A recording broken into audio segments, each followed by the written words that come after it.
When the Nation Speaks, the Roundtable Listen, Tuesday and Thursday, 10 p.m. Join the conversation that matters the most, live, unfiltered, unapologetic, with local voices and international minds. The Roundtable dives deep into today's toughest questions in society, politics, culture. Nothing is off limits. Your voice, your questions, your platform. Live on Wiz TV, featuring top panelists Mr. Samuel Abu, Mr. Hamed Fofana, Mr. Cyrus Gray, Mr. Jai Blamo, and your host, William McGill. Heated debate, eye-opening truths, and real impact. Tune in to the Roundtable every Tuesday and Thursday, only on Wiz TV Live. The Roundtable, where every voice counts. When the Nation Speaks, the Roundtable Listen, Tuesday and Thursday, 10 p.m. Join the conversation that matters the most, live, unfiltered, unapologetic, with local voices and international minds. The Roundtable dives deep into today's toughest questions in society, politics, culture. Nothing is off limits. Your voice, your questions, your platform. Live on Wiz TV, featuring top panelists Mr. Samuel Abu, Mr. Hamed Fofana, Mr. Cyrus Gray, Mr. Jai Blamo, and your host, William McGill. Heated debate, eye-opening truths, and real impact. Tune in to the Roundtable every Tuesday and Thursday, only on Wiz TV Live. The Roundtable, where every voice counts. When the Nation Speaks, the Roundtable Listen, Tuesday and Thursday,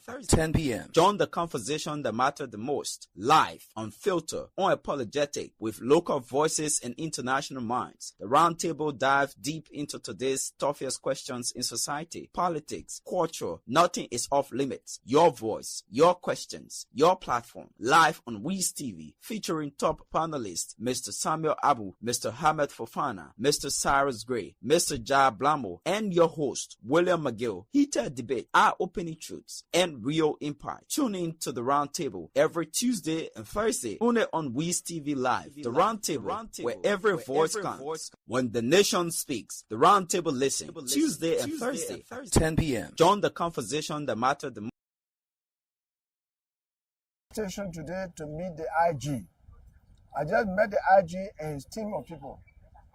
They explained to me the extent of the investigation. According to them, they have not reached a conclusion to effect an arrest.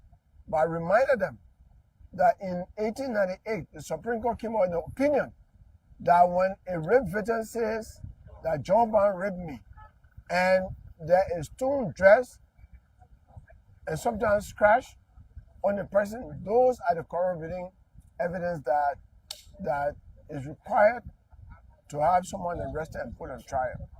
In fact, that's the evidence that is required for conviction. And the girl keeps saying that she was raped by Brian McGill. She has not changed her words. Here is her father.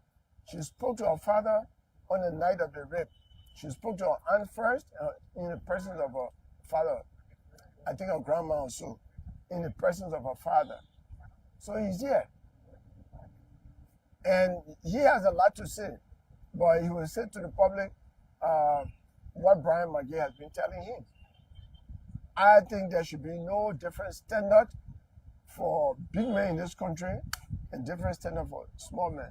The police is challenged to make sure that it reaches the bottom of the scale. Because against the victim, they have established she was raped, 14-year-old girl.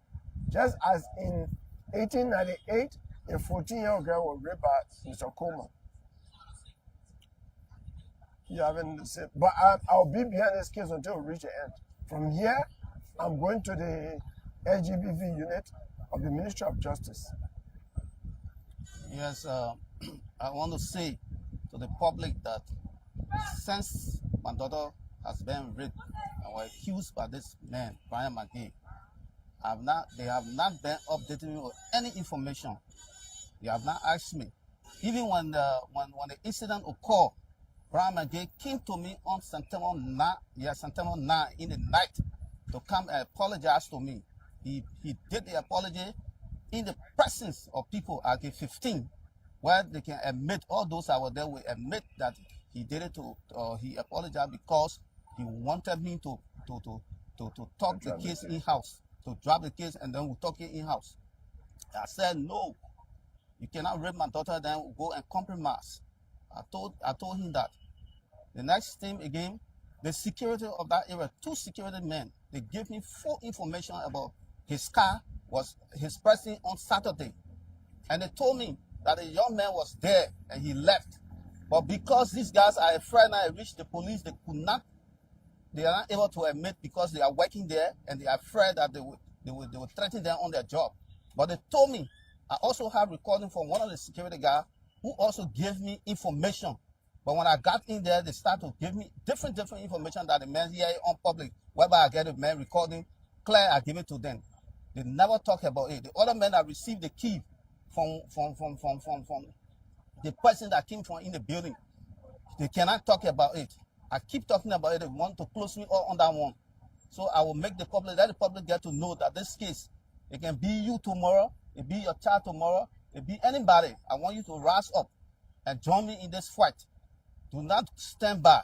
There's a thing that this man has done to my daughter. My daughter continuously to point finger at him. She never changed her statement since this has happened. And they say they're still looking for probable cause. When the medical report has reported that she was penetrated, equally so, her clothes that were on her, the underclothes was torn off.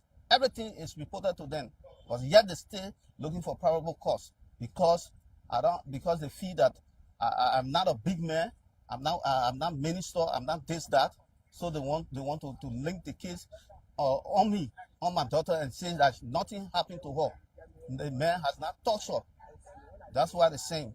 So I'm asking the public, all concerned citizens, to join me in this fight, that this case must reach the root cause of it. The law must be for everybody. No big man, no big man, no small person. Everybody should fit the weight of the law. This brief is about officer-involved shooting following multiple stabbing incidents in the Congo Town area. On October 8, 2025, at approximately 14:58 hours, the Labrador National Police radio room received a distress call reporting that a police officer had been stabbed multiple times near the OLACC building in Congo Town. Responding officers identified themselves as police officers and ordered the suspect to surrender. After repeated verbal commands were ignored, officers attempted to breach the door. The suspect charged with a cutlass, striking and deeply wounding a second officer. The wound was still on his arm when he raised his hand to protect his head from being hit with the cutlass. A third officer intervened and successfully disarmed the suspect of the cutlass, unaware that the suspect had a concealed knife tucked in his pants. The suspect then stabbed the third officer in the thigh and attempted another thrust towards his abdomen. Facing an immediate mortal danger and in accordance with LMP use of force continuum, one of the officers discharged his service weapon, instantly neutralizing the threat and preventing further harm to his colleagues. The suspect and the injured officers were all rushed to the JFK Medical Center, where one officer remains in critical condition. As we speak, he is undergoing surgery, and following the emergency treatment, the suspect was pronounced dead. The Labrador National Police deeply regrets this tragic incident and extends heartfelt condolences to the bereaved family and urges the public to remain calm while we keep the injured officers in our prayers. We have initiated a comprehensive investigation to establish all the facts surrounding the incident because this is it's in line with our institutional accountability. The Professional Standards Department has been mandated to review the officers' actions to ensure that the officer-involved shooting team conduct their full assessment in compliance with LMP use of force policy and the professional standards conduct. Once again, I'm calling on the general public to kindly remember the injured officers in their prayers, as one of them is seriously fighting for his life. It's been less than 10 days that we've had series of attacks on police officers. It is becoming an issue of concern, and we're asking the public to desist.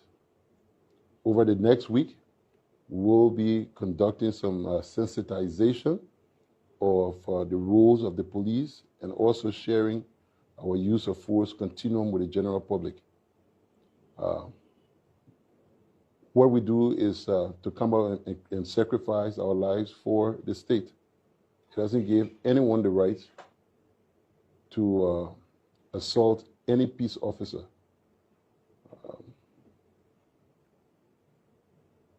We have to face the families of these people on a daily basis, to give them the sad news of their loved ones who are consistently being injured and sometimes killed on the job. I think the police continues to play its part very well in a democracy, and if we must rebuild trust, it has to be with mutual consent. While we're trying, we're asking the public to understand and respect the badge and honor the flag.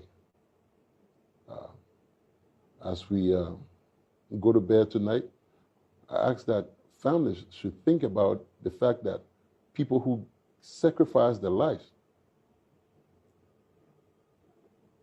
are not supposed to be begging and asking for respect. A society that does not honor its protector has got no future. That's not what we want for this country. Our expectation is for a better Liberia, one that we've yearned to see, one that we've given our lives to defend and uphold. We look forward to that better Liberia. Good night to all. Thank you.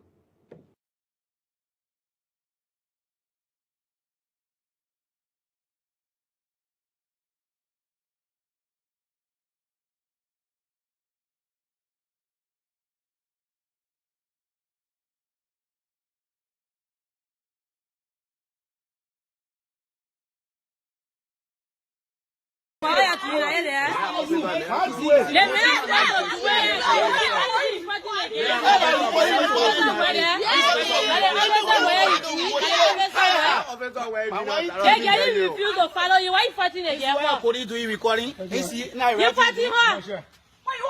Choking my shirt. You choking my shirt. You choking my shirt. Everybody is choking my shirt. You make the What are you doing? Now what are you doing? Leave my shirt. Leave my shirt. All the onslaught on we had. He clamored with something they call with tire suffering rather. So they were tire suffering.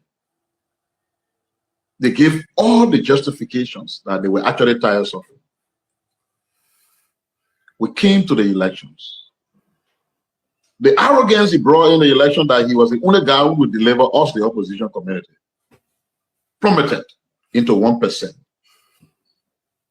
But this guy who's been against George Weah, who was purporting to be a real opposition person, who disagreed with everything that was happening on Weah and wanted it to be changed.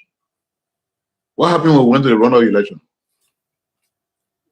He tried to play that sparrow game, the same dishonesty he's showing in this conversation. To say, I, as a political leader, am not going to endorse anybody.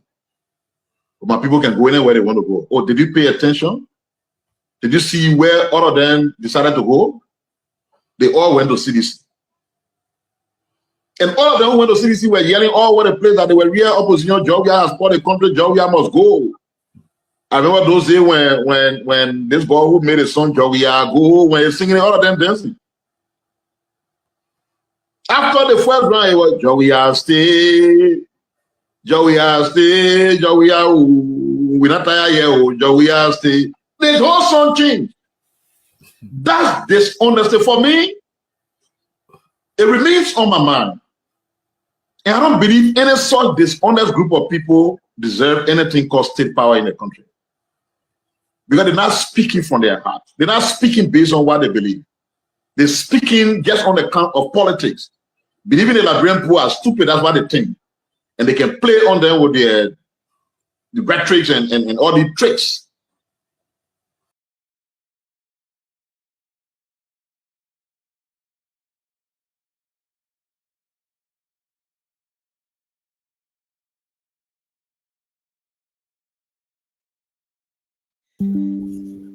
A pleasant good evening and welcome to the roundtable. We'd like to say good evening to all of you that usually follow us on WEES TV Facebook page and on YouTube, as well as we are always live on Tuesday and Thursday to bring all of the happenings from across Liberia. Let me say welcome to today's edition of the program. Today is October 9, 2025, and we'd like to say thanks for coming to this final week presentation. My name is William McGill. Let me say good evening to you and welcome to today's presentation of the Roundtable. Good evening, Willem. I know you had a very good day today. I heard there was not much rain in Monrovia today, if there were any in any of our locations. And we are now deep into the night, and we want to say welcome to all of you out there, you viewers. And this is WEES TV, and the program is Round Table. For many of you, we discuss actually the trending events in Liberia and give our views and opinions on it. And we want you to either agree with us, or if you do not agree, or even if you agree, we have the numbers on the screen. You can call those numbers and also participate. My name is Samuel Abu, and I know we're going to be discussing some beautiful things tonight. I mean, the trending issues. Many people go on the social media and other places to give their views. But now for tonight, this is the round table. William, what are we having tonight?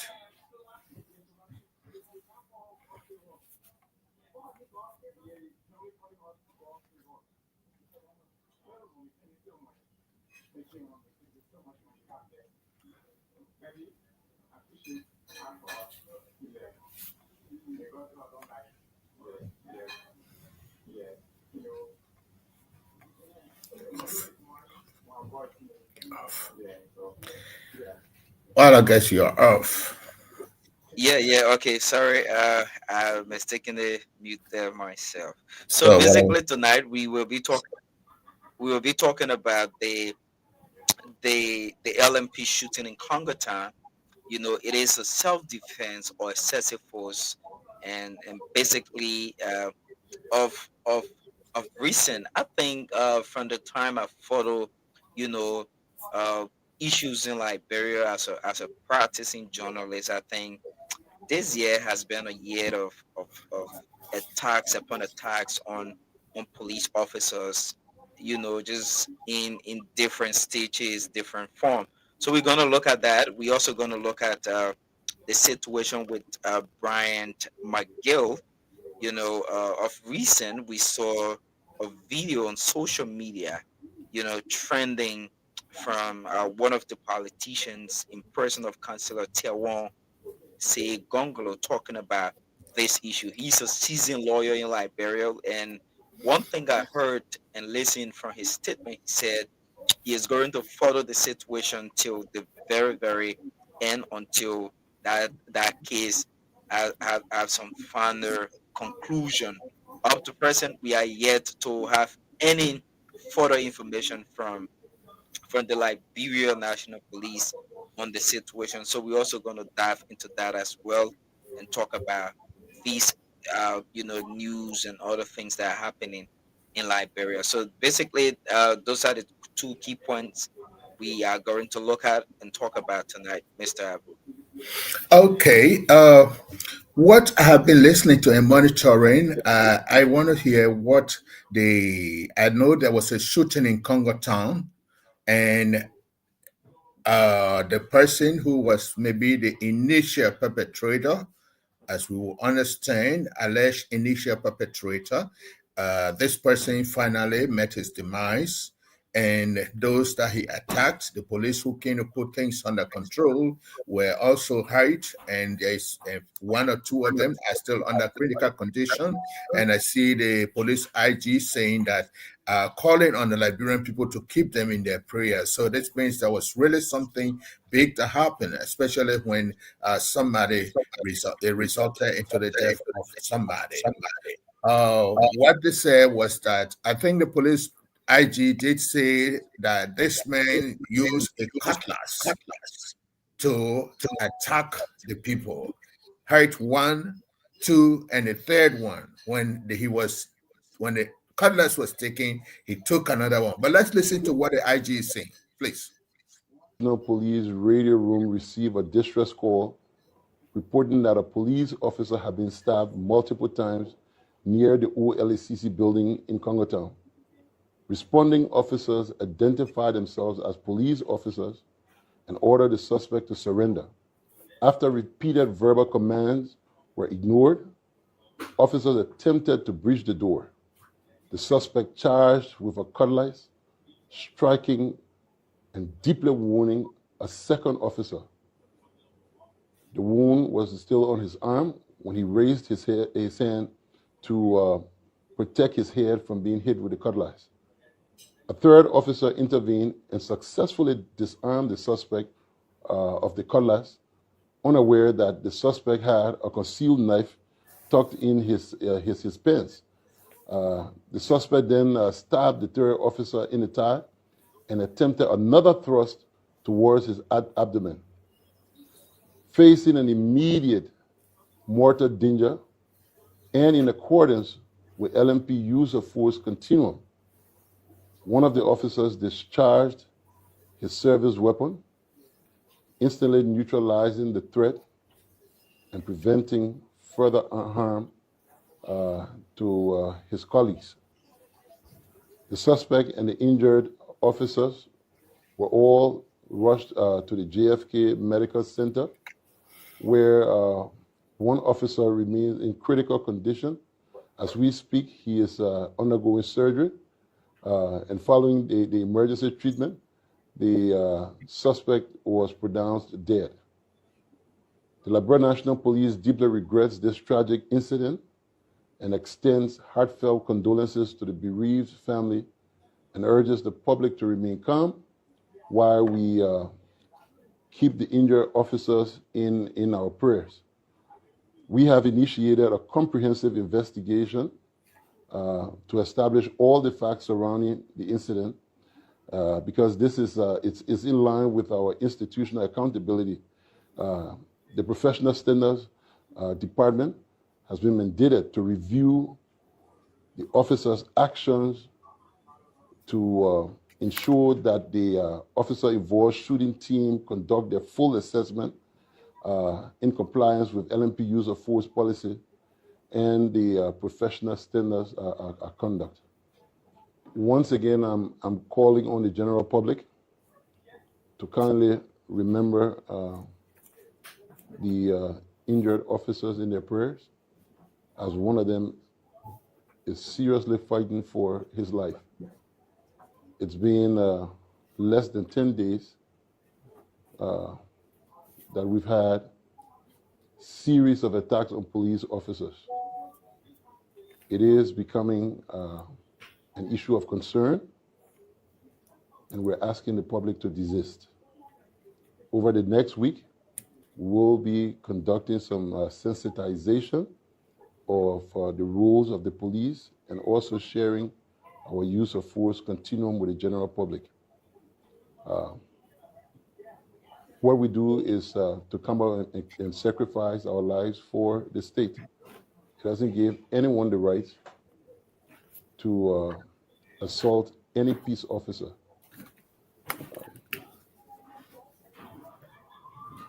We have to face the families of these people on a daily basis, to give them the sad news of their loved ones who are consistently being injured and sometimes killed on the job.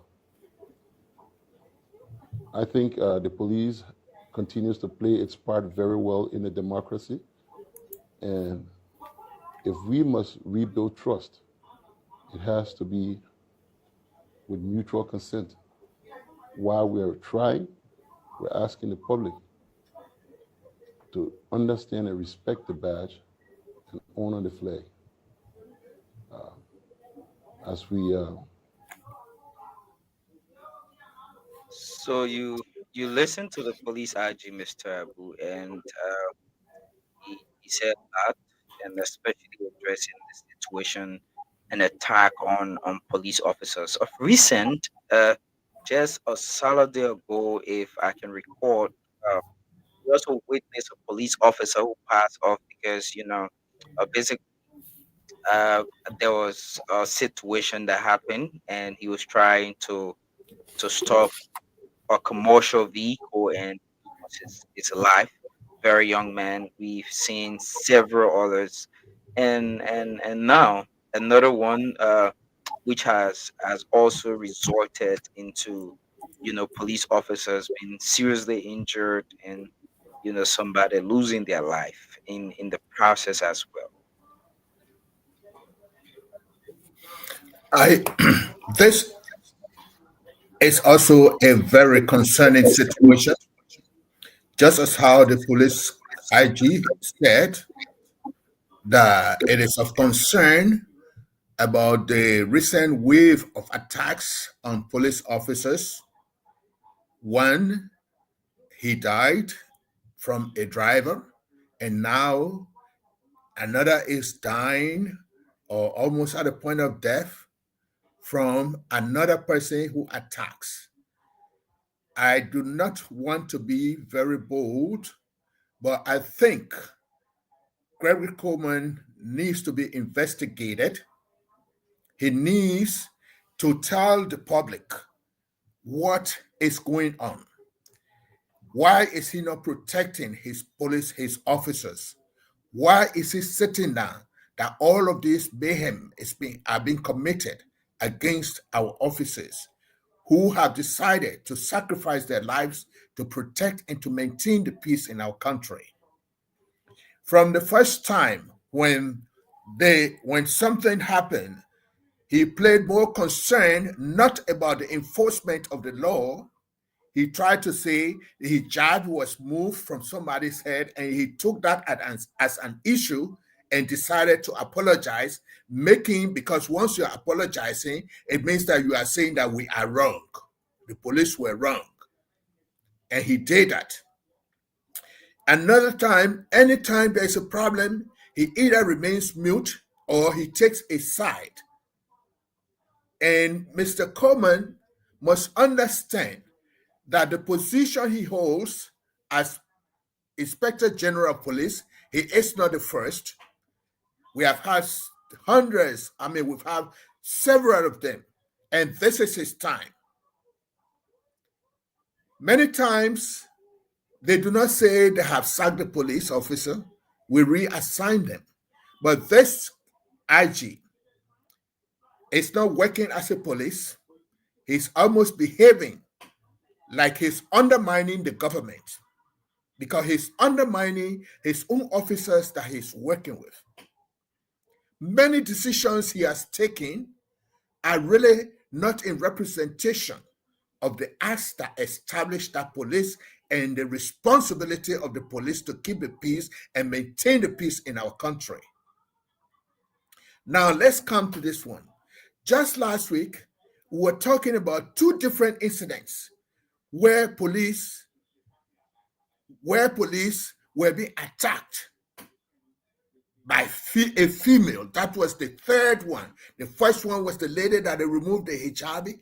The second one, a lady refusing arrest. Another one again, which is also on power theft, where the lady had second and said she came to clear the air and admitted that she was admitted indirectly that she was completely wrong to have resisted the arrest and everything that went on.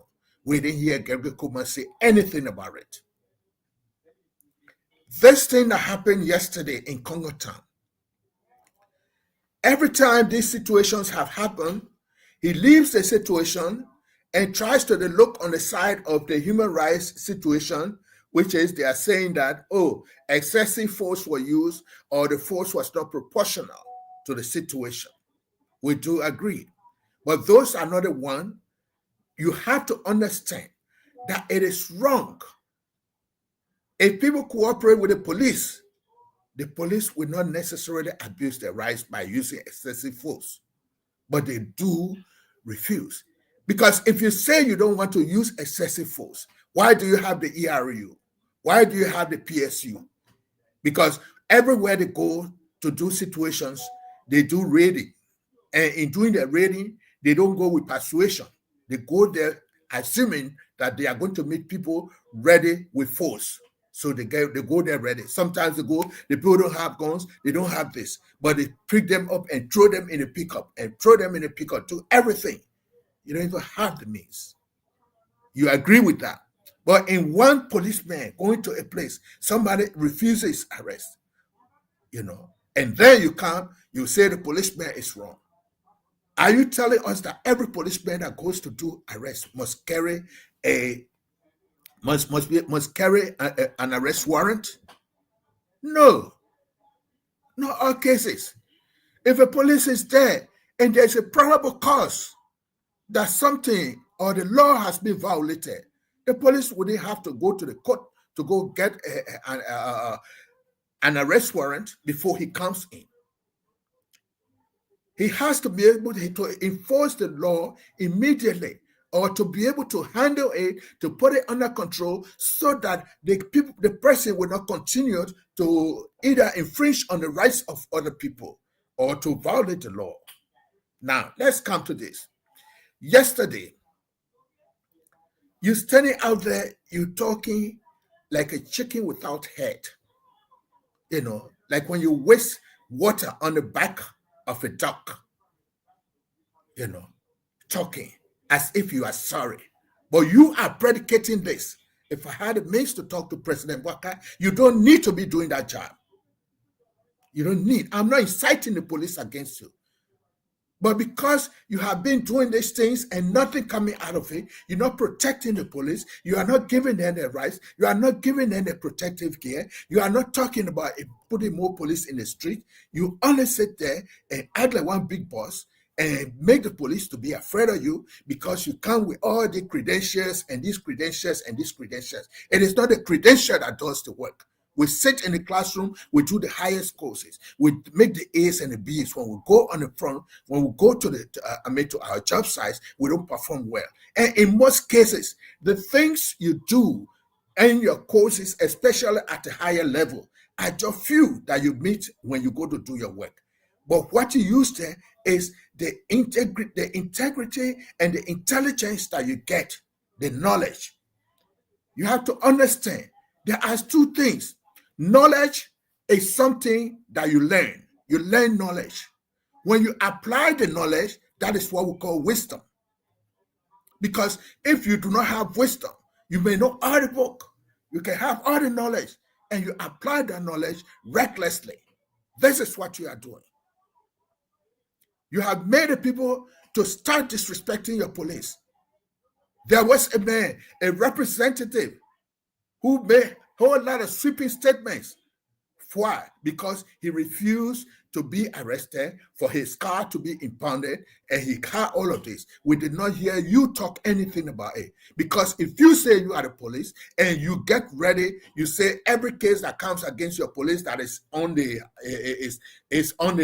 social media, you say you want to send it to professional standard. Professional standard. Who are these professional standards? That's just by assignment, with no disrespect to them.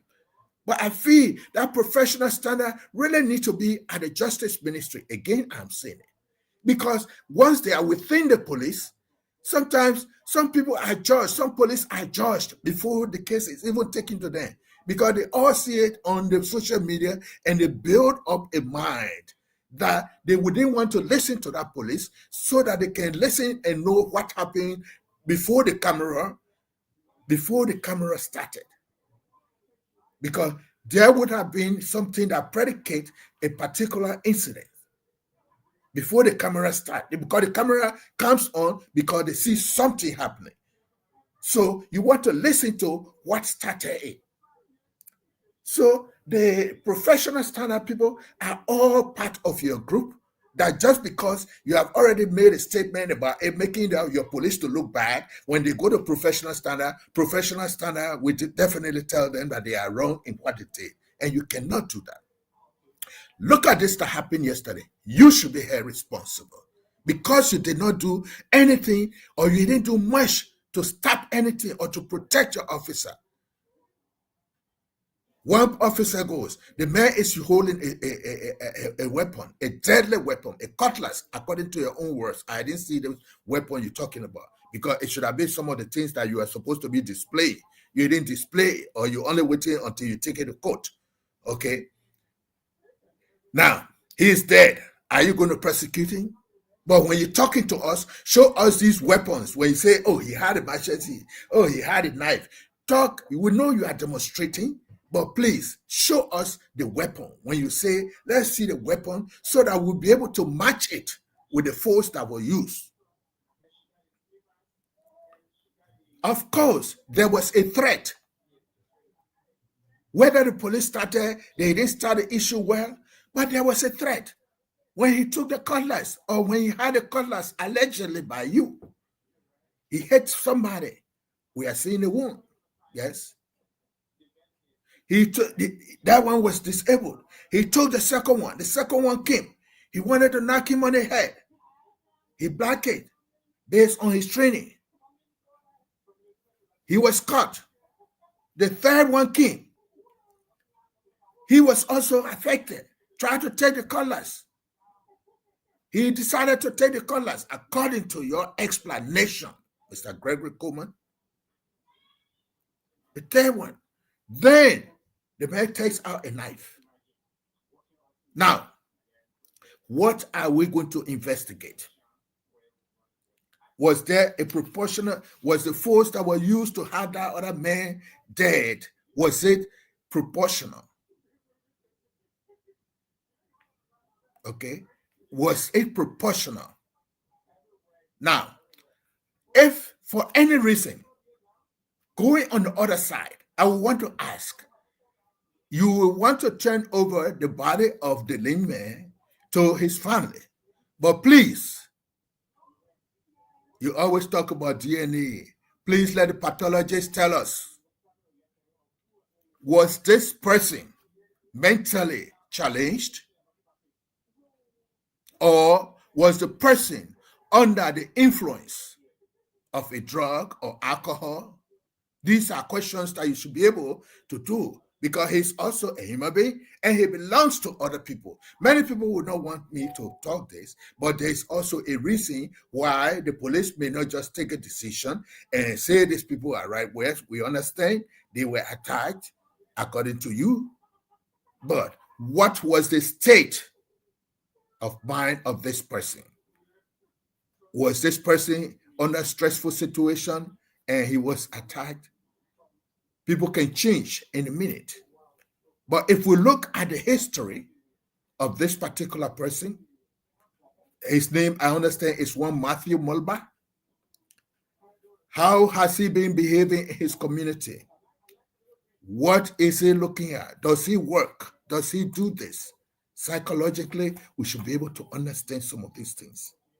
We are not saying that he was right to do it, because we are going to look at the things that led to him doing it.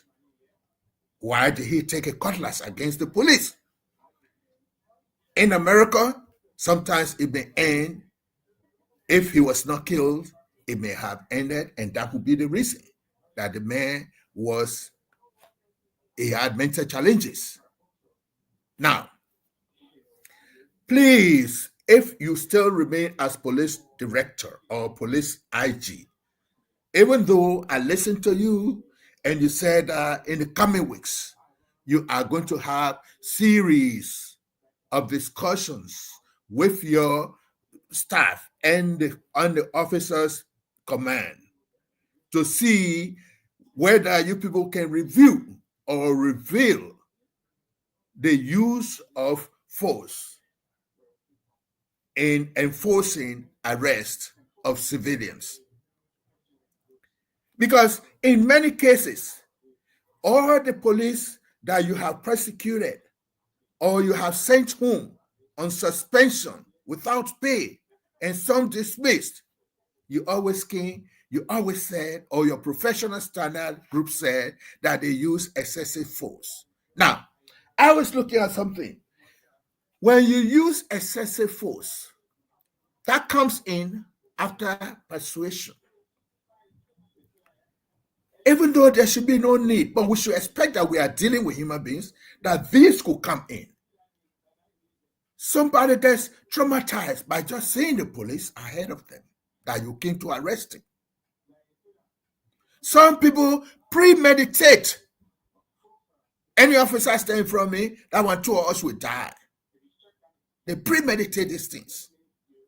And definitely, when the police wants to enforce the arrest, they're ready to take something to hide the police. Now, what I read here, they say proportionality of force must ensure that the level of force used is appropriate to the perceived threat. So we'll look at it. Was there a threat yesterday? Yes. If not on the first, but on the second, because you have seen it happen to the first police. So definitely, you are also being threatened. Even though they say non-lethal harm should not be met with excessive force, and this principle is embedded in statutory language to prevent unnecessary escalation. It has already escalated to that level. He hit the person, hit him. I think that's either on his chest or somewhere, with whatever harmful weapon that they had, even though we have not seen what it was. Okay? So, in this case, we have to look at this case, because where we are going now is that the family is not going to be happy. He is gone. The family will say, the police killed our brother, the police killed our pa, the police killed our uncle, or this and that. So you should be able to have an investigation and come out with something to reduce the situation. Or else, after today, I will advise that the police must not respond to calls alone. Every time there is a distress call, we should have more than one police officer appearing. So we should be able to have somebody to explain on behalf of the police. Because in every instant, there is that court of public opinion that avails themselves at the point of this enforcement of arrest. And they will talk that thing, they will talk that thing, they will talk that thing, and many of them will make themselves voluntary witnesses. And in this case, sometimes most of the judgments are biased because the information was not collected good. And all Gregory Kumo will tell, oh, we do not have the resources, we do not have this. That's it. So, in such a case, Mr. Coleman, if you remain as police director, because the series, the cataloging of things in the last 1 month, a police officer was killed by a driver. All you have to do, you are not proactive. You are becoming reactive. Reactive. Your public relation arm is very weak. You should have radio programs that people be talking about specific issues. Because if you are proactive, you talk about those likely things. Because for example, you only have EABC. We have so many radio stations in Monrovia. Engage 3-4 of them. Look at which one that more people listen to. You have to do a survey. to know which of the outlet is listened to by more and what class of people are listening to that particular radio. Because if you have a police report, I think that's the name of the police report. The police report comes on at a time you don't have too many people listening. People are busy working. You discuss it, you play it. Talk with the radio because we as journalists, and some of us have played leadership role in radio and in the media. You have to understand at what time can you have a maximum or close to maximum effect with your police report. Because everybody, most of the information disseminated in Monrovia are by way of mouth.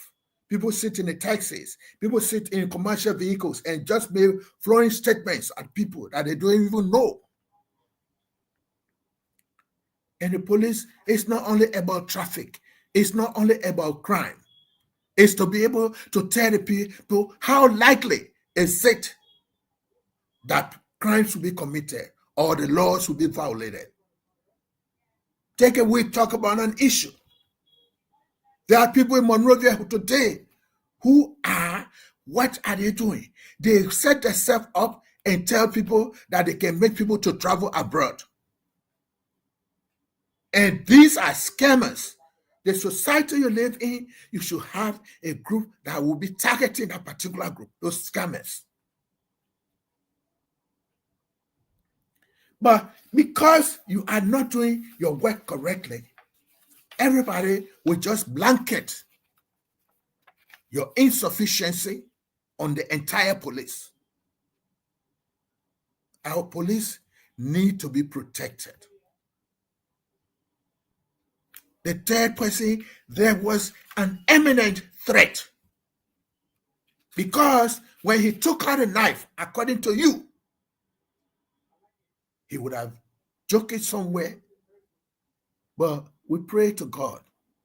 We bless God that sometimes some of the officers are trained, or they listen to their trains and their training, and they are able to apply it at the appropriate times.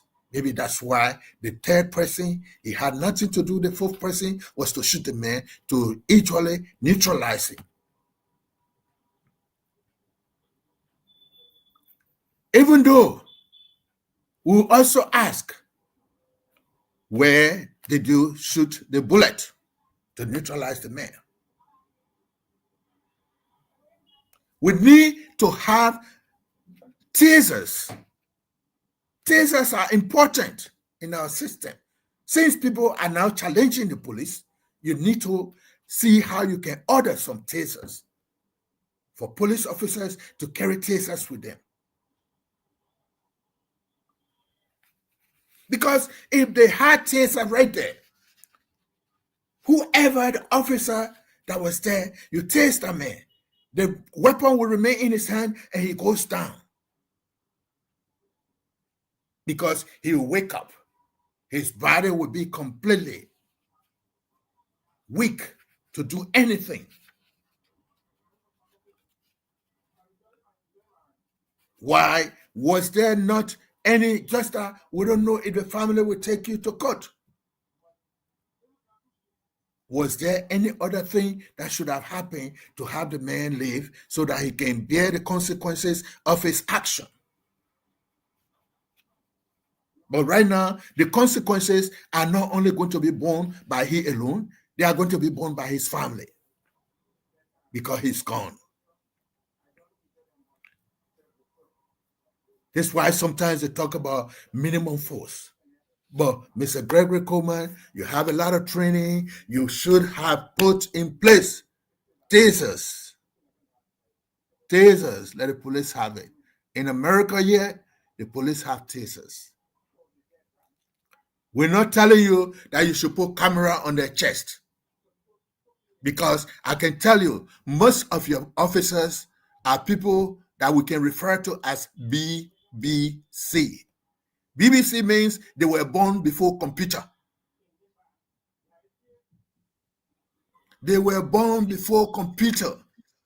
So if you put anything that is anything that you put at them that they will have to operate, it's difficult. So, Mr. Coleman, I'm on my knees. If you maintain this job for the next 3 months, you have to take your time. Retrain some of your officers in specific things. Some of the officers maybe are not very good report writers. Some of them even go when they are writing their charge sheet. Lawyers are winning cases against the police because your charge sheets are not well written.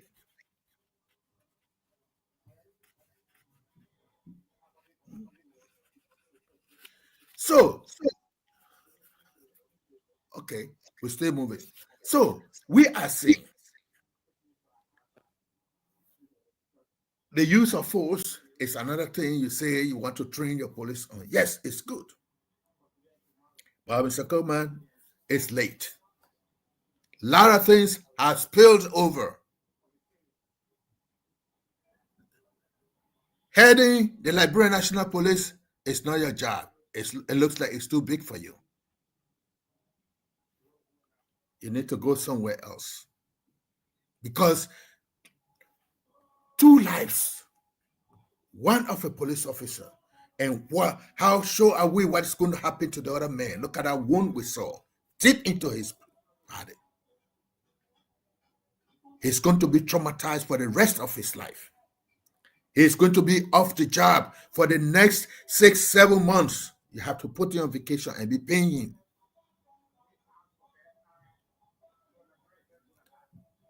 You are the police. You are the head. There's nothing wrong with you telling the government that we need to do this. But because you live all your life because you wanted to reach to the zenith of the police force, today you are the one. You have reached there. You did not have you did not have the means, or you did not have the guts to tell the people that you ain't able to job. Being a police IG in an African country, it is not a play thing. You must understand that. They're not looking for the best bluff boy. They're not looking for the best dressed guy or the most educated one. Your decisions identify you and relate you to your training that you did. You are very knowledgeable, but with limited wisdom. You are not proactive. You have to nip certain things in the bud as soon as they start.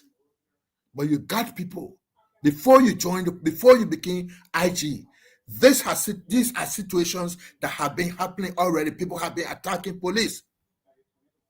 But because you came, you did not start by putting your mouth on it and say, we are not going to tolerate this. You talk about democracy. Lord, democracy goes with pain. Where we are, we came from war. It is taking us back 1 year or 100 years. We'll still be talking about that war. Here are youth today in the street. We are not establishing places to have them to work. All of them sit at the mercy of politicians.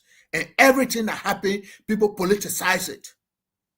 And once it is politicized, you guys who are the professionals, you forget about your professionalism and start to respond in a political way. You are not a politician. Get yourself out of it. That is not your kitchen. Don't respond as a politician. Remain on your line. And when you start bringing in selective justice, it becomes a problem. It becomes a problem. Selective justice. You come today, you say one thing for one person, and you say, today you are saying, we ask that we are appealing to the public to keep in prayers the wounded officers. Yes, we are praying for them. and nothing much. But we'll be praying because of your mistake.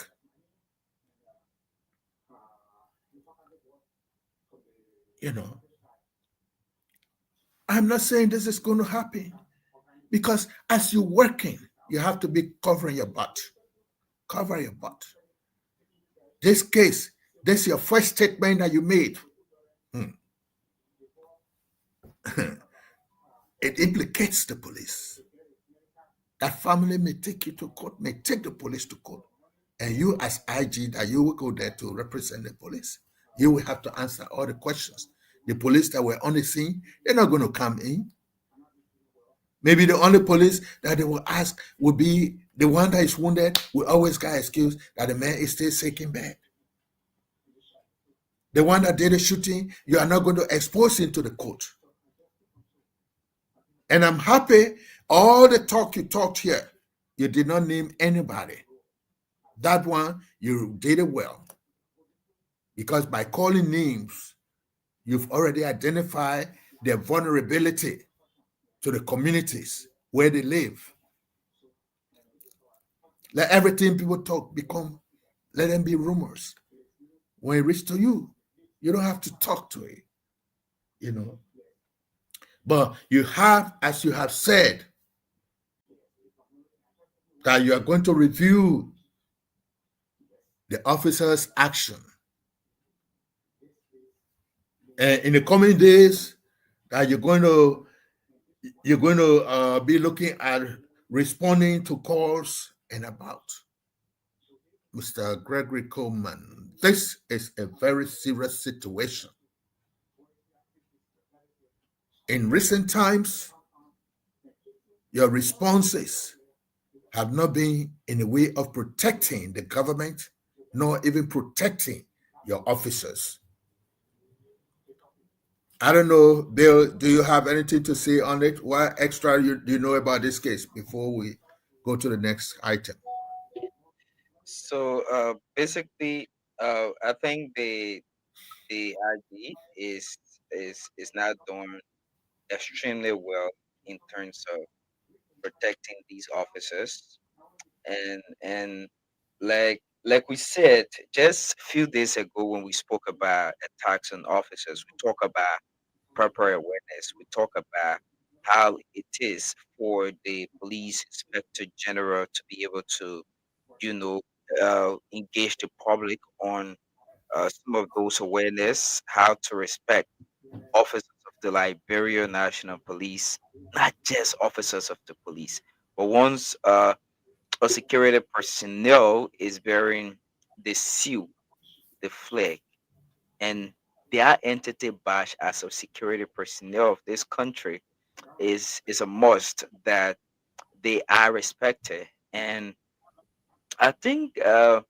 there's more to educating the public as to what to do and what not to do against these officers. And more people still don't understand uh, how it is the police should go about their arrest. Some people find it very offensive if an officer, like, before I dive deep, right?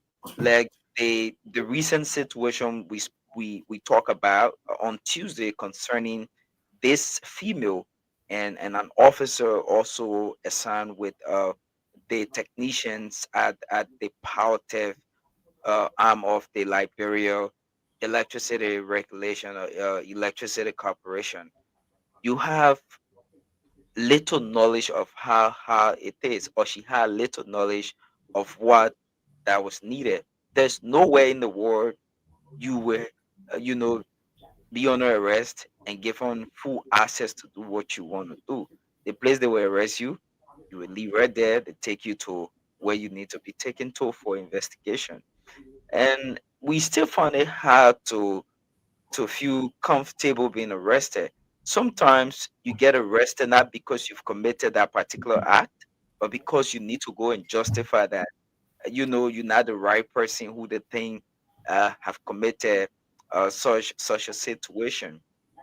And again, like we will always say here, and we always say to Inspector Gregory Coleman, it is prudent enough that you strengthen, community policing and conflict resolution and better education for the public to be able to understand as to how to go about respecting these officers, because there have been violence upon violence upon violence, disrespect upon disrespect from the ordinary citizens that claim that officers should protect them, their lives, and their property, and yet and still we still don't respect these officers, and we be out there and saying, "Oh, but the officer is supposed to do this. The officer is supposed to respect me."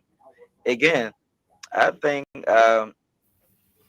Inspector Gregory Kumar is a professional person, I know for sure, and he he has some level of great policing, great education in the in the justice system, and I think this is not his first big job. He has worked with security institutions, and I think, like he said in this statement, there's a lot needs to be done. Again, it's not just about saying uh, the person, to colors and whatever. Like you stated, we should be able to understand if this person has some other mental issue, if he was under the influence of drug or alcohol or whatever situation it was. Because you'll not have, a normal person who will want to, injure two, three, four, five police officers in a row, and again it will happen because somebody will be on some situation, some circumstances, and feels like they don't need to get arrested, and I think, in as much as the police IG is talking about education, civic education or whatever way they would turn that to be, public education on how they should respect police officer and to reduce the threat of violence on officers. I think Inspector Gregory Coleman should be able to educate these officers how to be more professional, how to handle these things.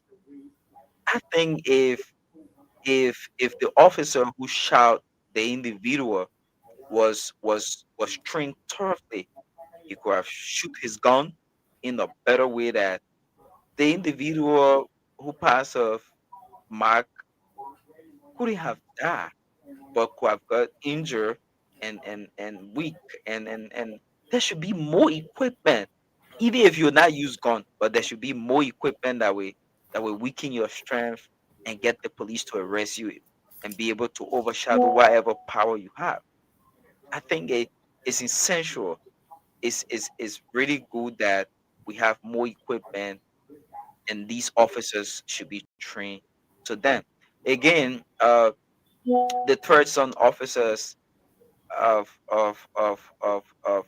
recent is not okay, and we we also want to join the police to be able to say that we all should be able to respect officers as they go about discharging their duties and carry on their various functions and charge they have been given to carry on. Okay, then we will all continue to pray for the wounded officers so that at least they can come out, to be able for everything.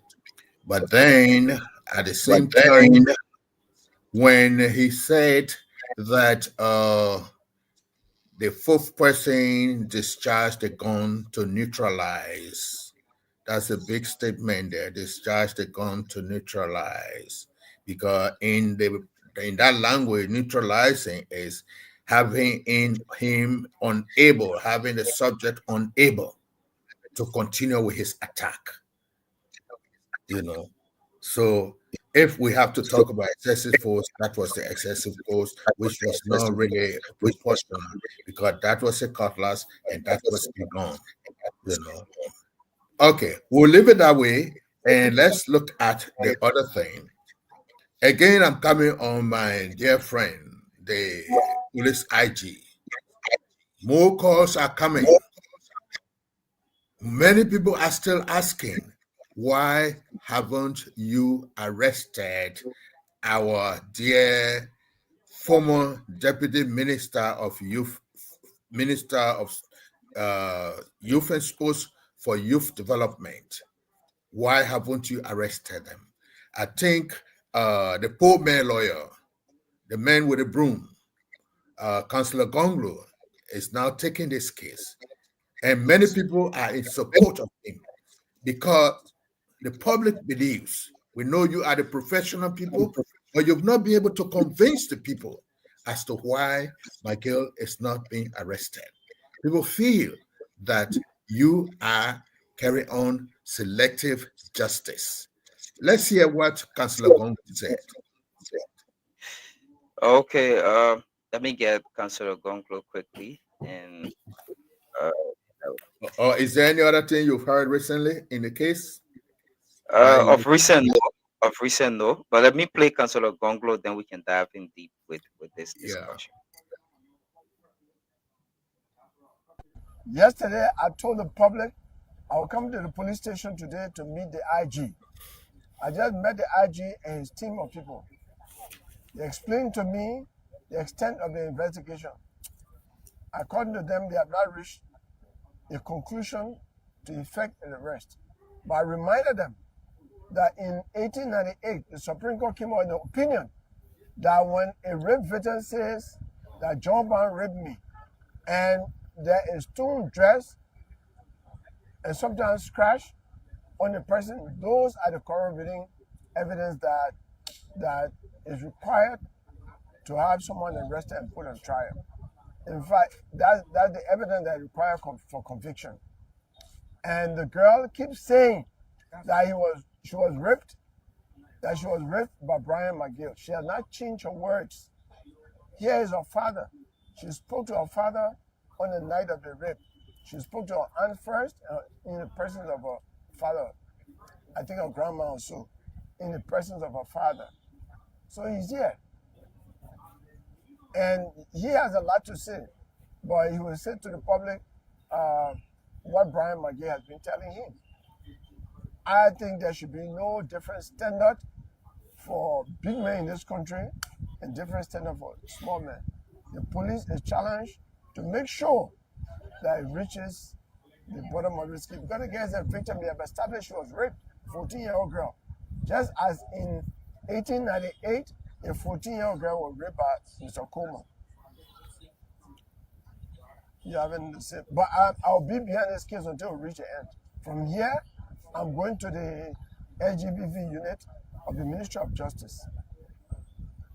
Yes, I want to say to the public that since my daughter has been raped and was accused by this man, Brian McGill, they have not been updating me with any information. They have not asked me. Even when the incident occurred, Brian McGill came to me on September 9 in the night to come and apologize to me. He did the apology in the presence of people at the 15, where they can admit, all those that were there will admit that he did it he apologized because he wanted me to talk the case in-house, to drop the case and then we'll talk it in-house. I said, no, you cannot rape my daughter, then we'll go and compromise. I told him that. The next thing again, the security of that area, 2 security men, they gave me full information about his car was his person on Saturday. And they told me that a young man was there and he left. But because these guys are afraid now, I reached the police, they are not able to admit because they are working there and they are afraid that they will threaten them on their job. But they told me, I also have recording from one of the security guys who also gave me information. But when I got in there, they started to give me different information that the man here on public. Whether I get a man recording, clear, I give it to them. They never talk about it. The other men that received the key from the person that came from in the building, they cannot talk about it. I keep talking about it. They want to close me all on that one. So I will make the public, let the public get to know that this case, it can be you tomorrow, it be your child tomorrow, it be anybody. I want you to rise up and join me in this fight. Do not stand by. There's a these are things that this man has done to my daughter. My daughter continuously to point finger at him. She never changed her statement since this has happened. And they say they're still looking for probable cause. When the medical report has reported that she was penetrated. Equally so, her clothes that were on her, the underclothes was torn off. Everything is reported to them. But yet they still looking for probable cause because they feel that I'm not a big man. I'm not minister. I'm not this, that. So they want to link the case on me, on my daughter, and say that nothing happened to her. The man has not touched her. That's what they're saying. So I'm asking the public, all So You know, the man said, it can be you or it can be any other person. It has happened today and it may happen tomorrow to another person or for another person, you know. And he also stated, police have not been updating him about what is going on with the investigation, except when they come to public and be talking about their forensic and DNA. Now, he also said that this is happening because he's not a big man. He's not a man of status, of upper status, because everybody's place is a status. Now, this case, I do not understand why this police IG is still looking for a probable cause. President Joseph Boakai, who identified this man as a good man and appointed him to work in this government, he has been sufficiently briefed with what is happening. He decided to suspend him. It may have been for two reasons. Get him out, suspend him so that he can go through the case. The case can be investigated. Or suspended him because he has disappointed President Boakai. What would the opposition say? Those are the people, you say President Boakai be in government for 40 years and he bringing his team of officers. Yeah, one of his officers, one of his officials here doing rape. You made a president shame. So he acted swiftly. Now, we're still looking for probable cause. Maggie is no longer the deputy minister. He has been suspended and replaced. So his eye will not even be on that job, that when you clear him, he's going back to that job. He has already been replaced by somebody else. So if the president who brought this man to prominence has suspended him and replaced him, why are you still protecting Mr. McGill? In the face of the law, you are bringing technicalities because the common man out there do not understand these commonalities. Like the native man who will tell you my witness is across the river because he knows that there is no canoe to cross you there. He tells you we have to do DNA, we have to do forensic. We have applied through the foreign ministry to contact the people in Ghana and to also contact the U.S. Embassy. And in addition to that, we have used our personal contact with the people. When is this thing going to happen? When all of the evidence has been erased? What else are you waiting for to do the arrest? The man from Agriculture Ministry, you tell us that the cases are not the same, but rape is a rape, unbeatable, a felony. Now, you first put it into medical proof. They came in, they have proved to you, the medical report say, yes, the girl was tampered. She was penetrated. And in law, when you said there was penetration, it could either be penetration through the mouth, penetration through the vagina, or penetration through the anus. But they have proven to you medically that the girl was penetrated. The father is now saying even the girl's underpants were torn, which indicates that force was used to coerce her to submission. She has consistently retained that it was Mr. McGill that forced him. She never said that it was Mr. William McGill or Mr. Sam Abu that did it. She knows many other people. She figured you out. She pointed you out that you are the one who did it. In your ministry, maybe she has visited her father there and she knows other people. Why she never pick people? Then you are saying, oh, because I be mad at what she wants me to get money from it. Now, the father is saying that on the 9th of September, you went to him like a Nicodemus. You went to their house like Nicodemus in the night and apologized that they should take the case so you people can talk it over. We know that your apology, you may argue that it wasn't an expression of guilt. But why did you go there in the night? Where are we still looking for the probable cause, Mr. Gregory Coleman? Where is the probable cause again? All the circumstances.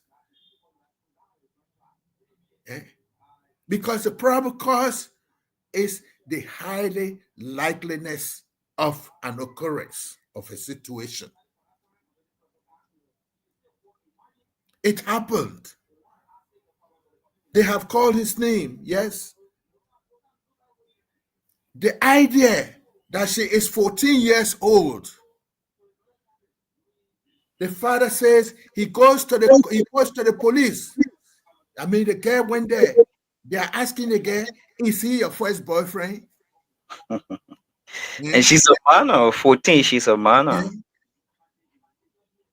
They say that, is he your first boyfriend?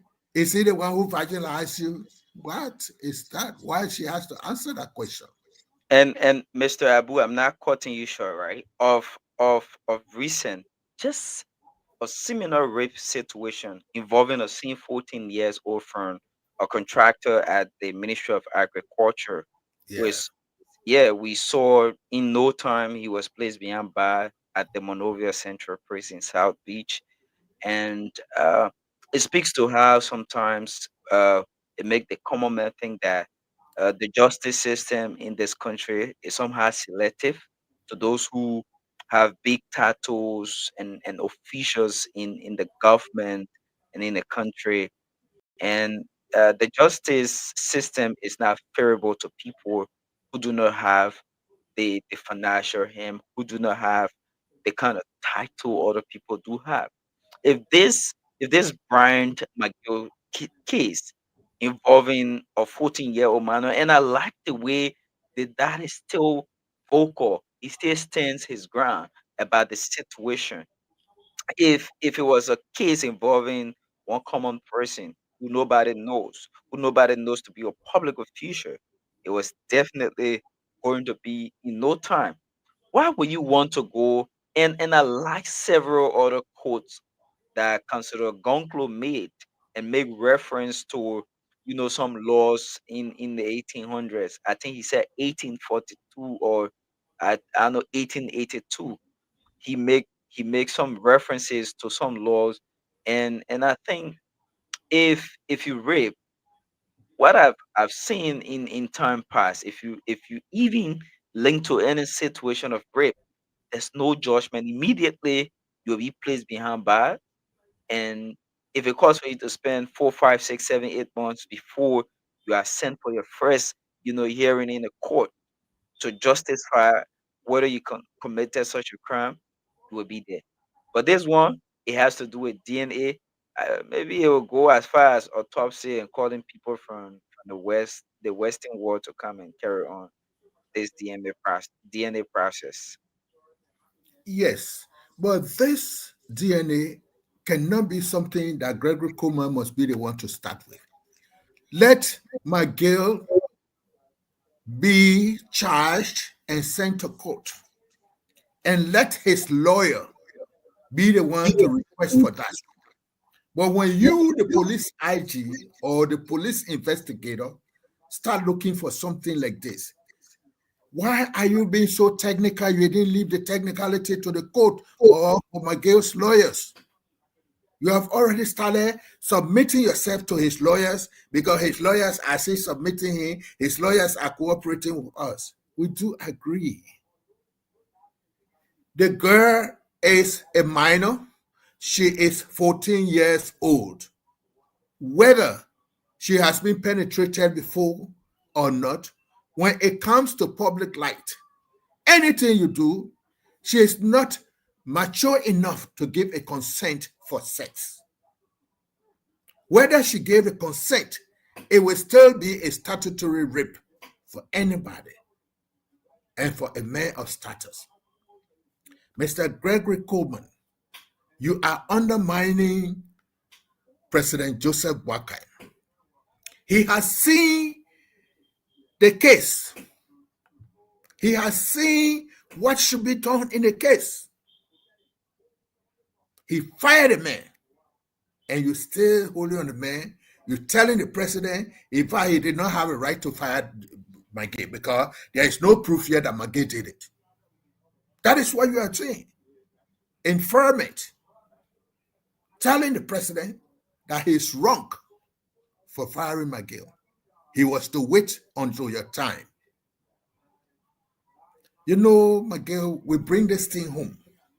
You are the father in the home. Your son goes out and do some stupid thing that will bring your family into disrepute. You take the first step. In fact, you're not eating in the house today. Then all of a sudden, the mother hides the food and give it to him to eat. Undermining your authority as the head of the home. President Joseph Boakai has suspended and replaced the man. And you still continue to say that the man has not done any wrong. Because that is what you're saying. I know you argue me that you've not said that he did not do any wrong. But you are still saying that there is no proof. There is no proof to show that he is eligible. Or he can do that kind of thing. This little girl remains consistent from the time the thing happened on the 15th of August. She has remained consistent. You know, Mr. Gregory Coleman, I told you, you are undermining this government. I think it's about time you go. You either live it easy or you live and stay without work and wait for another time. But the way you're making the trend, you have put the police in public disrepute with the community. I mean, you've put them in a very, very serious public disrepute to the point that people are not going to be respecting your police. At what point can you put it back together? It is not you that can put it back together because you already spilled it. Maybe we need a new police IG who will come and stand that as a standing order to begin things. But you cannot do anything now under your spirit, under your watch. A policeman is dragged by a driver. They kill him. You know. Then, in addition to that, You go the next day, all you had to do was to mobilize the entire security system. Immigration were there, DEA were there, this and that, to go to the scene and do this and sympathize with the family. Mr. Coleman, that was late. You're young, agile, energetic. Get in the street. Riding in 5 to 6 vehicle convoy is not what the police director should be. We know you're an administrator, but in a country like Liberia, you have to make your presence felt. People are saying police collecting money from people. We do agree. Mr. Gregory Coleman, get in the street and find out whether this is true.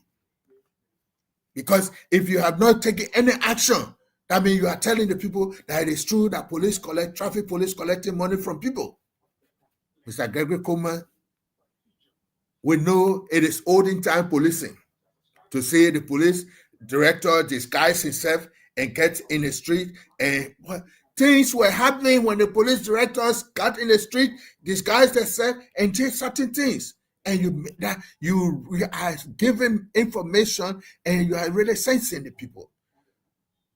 I don't know whether you were born at the time of President Talbot. President Talbot, when he has had too many things about the minister of this or the minister of that. He used to live in Bentor. He would not go to Bentor. That's Bensonville now, we call it. He would not go to Bensonville that night. He would sleep at the mansion. You are being paid to work from 8 to 4 as a minister. President Talbot is at your office. Ask anybody who lived within Talbot time during a short time. He was president. 8 o'clock in the morning, President Talbot is at your office.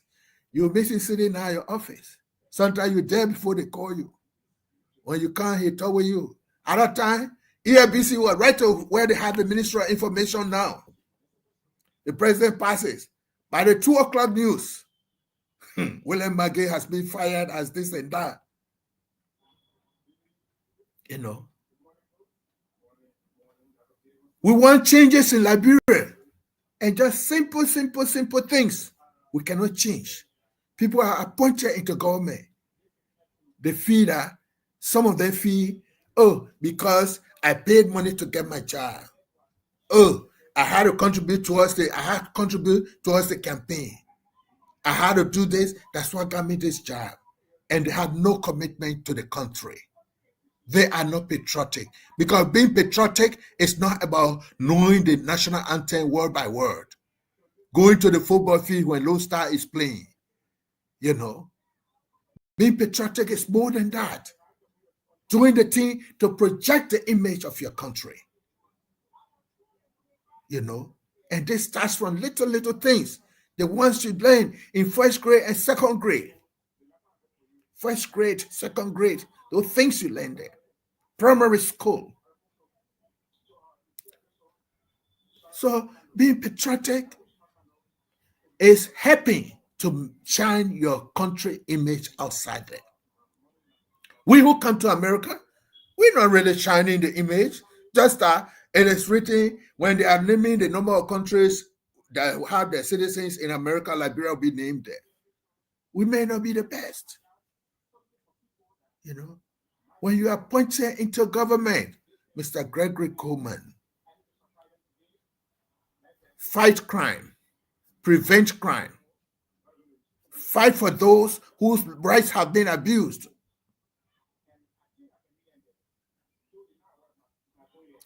I don't even know.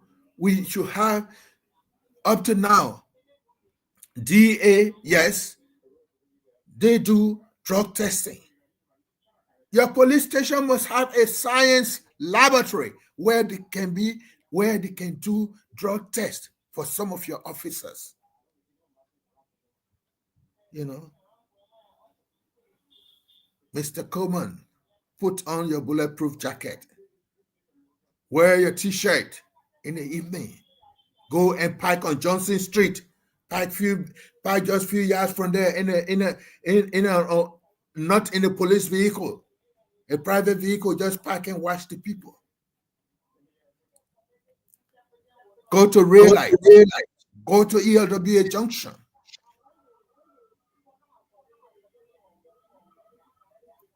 I saw Joseph Tate, late Tate. He's driving. He sees a police and police arrest a driver. He stops there. He intervenes immediately. What are you people arguing about? Yes, sir, Chief, I'll take care. No, what did the man do? Why you stop the man in the traffic? You have to explain. So, and that you are really telling the police that you can appear at any time. Why would you have a police that is assigned at the election commission? When I was in Monrovia, a police pulled me over.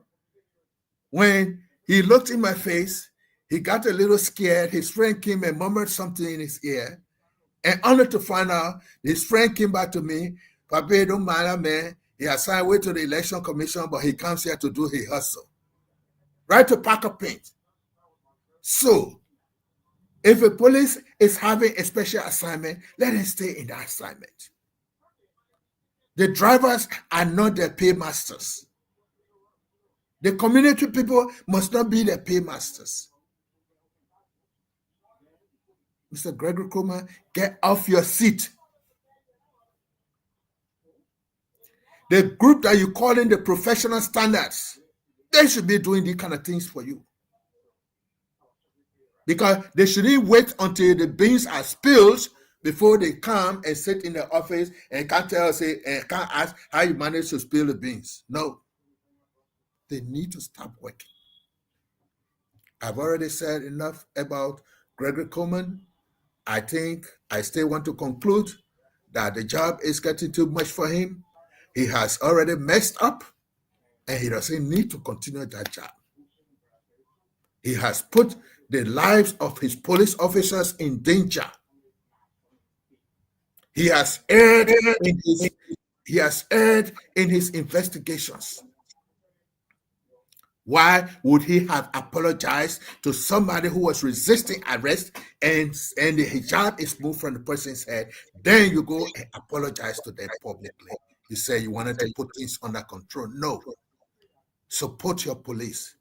The idea, look at the issue of the police being harassed or assaulted. From the 70s to the 80s, where I firmly know myself, out of elementary school, in junior high and senior high school, there is no way a policeman or even a military man, because those days the military used to be in the street as well. Military men come to arrest you or tell you let's go, then you decide to hold his uniform, the uniform provided by the law of Liberia, the laws of Liberia assigned to him. That military man will not stop you, whether you're a civilian. The idea he's a military man, he will not stop you until he drag you to the barracks. That was between the 80 and 90. We had a military government here. Before that,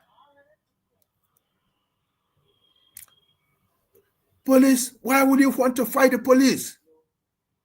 Anytime you fight the police, you're wrong. Anytime you fight the police.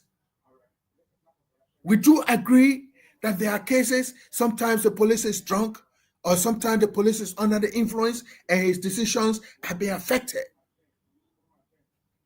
But we still think that it is wrong for you as a civilian to attack a police. When he says, let's go, if he decides to hold you by the shirt, then he leave my shirt, I will follow you. Police cannot come to arrest you.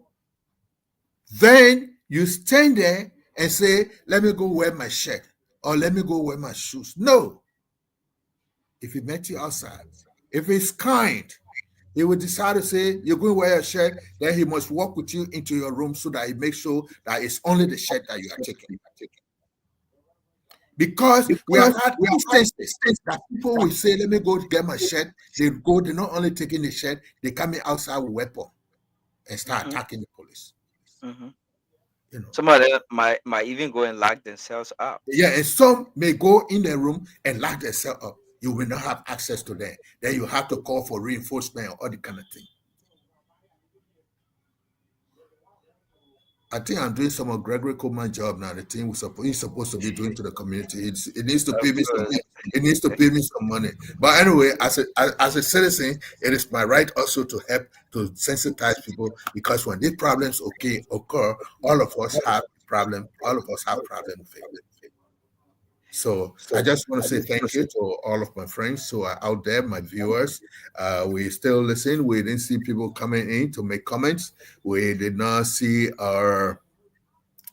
but we know you enjoy the conversation, and I still stand the ground that Mr. Gregory Coleman did or he has either unconsciously or recklessly put the lives of his officers in danger. And the one that happened yesterday, I will still want to say we need to go more into the investigation because it took the life of somebody. Nobody can die like a chicken. It did happen, but there is a need also, whether he's dead or not, we still need to hear what really happened.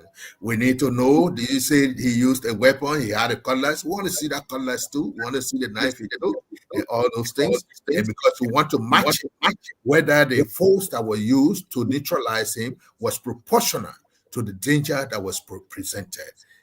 We need to do all of that. But we still, before closing, I want to say we are we regret the injury, or we pray for the health of those officers that are still in the hospital under treatment. We wish them a quick recovery. We hope the angels of God will come down and pray with them and give them good life.